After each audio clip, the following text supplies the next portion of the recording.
أعوذ بالله من الشيطان الرجيم. بسم الله الرحمن الرحيم. يا أيها المزمل قم الليل إلا قليلا نصفه أو انقص منه قليلا أو زد عليه ورتل القرآن ترتيلا إنا سنلقي عليك قولا ثقيلا إن ناشئة الليل هي أشد وطئا وأقوم قيلا إن لك في النهار سبحا طويلا واذكر اسم ربك وتبتل إليه تبتيلا رب المشرق والمغرب لا إله إلا هو فاتخذه وكيلا واصبر على ما يقولون واهجرهم هجرا جميلا وذرني والمكذبين أولي النعمة ومهلهم قليلا إن لدينا أنكالا وجحيما وطعاما ذا غصة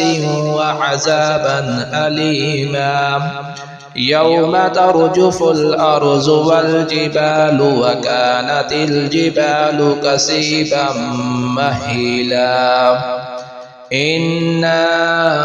أرسلنا إليكم رسولا شاهدا عليكم كما أرسلنا إلى فرعون رسولا فعصى فرعون الرسول فأخذناه أخذا وبيلا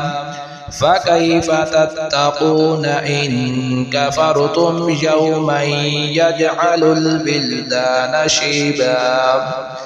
السماء منفطر به كان وعده مفعولا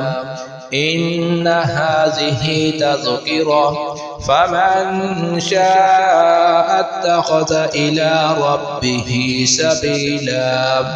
إن ربك يعلم أنك تقوم أدنى من ثلثي الليل ونصفه وثلثه وطائفة من الذين معك والله يقدر الليل والنهار علم أن لن تحصوه فتاب عليكم فاقرؤوا ما تيسر من القرآن علم أن سيكون منكم مرضى وآخرون يضربون في الأرض يبتغون من فضل الله